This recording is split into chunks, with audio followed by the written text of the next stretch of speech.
In this video I will show you how to create dynamic headers in Postman.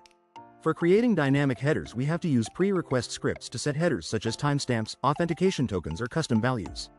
So let's look this in action. In this one of the sample request, and let's say you need dynamic timestamps header value here, then we have to use Prescript feature. For this, click on Script tab. After that, click on Pre-request.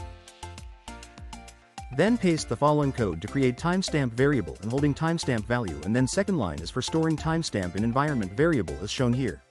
It is storing timestamp with the name current timestamp environment variable. Now navigate to the headers tab. There add the name of the variable assigned for headers with the value of current timestamp inside curly braces as shown here. In my case, name of timestamp variable is x timestamp as shown here. You can see I have set those environment variable value.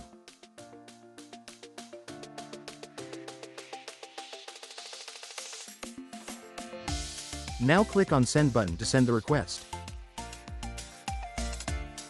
Now you can come to the Postman console and see what is set in x timestamp variable. You can see my dynamic value is successfully set to headers.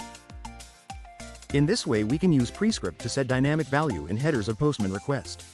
Hope you like this. Please like, share and subscribe for similar videos. Also click on bell icon so that you will not miss any update.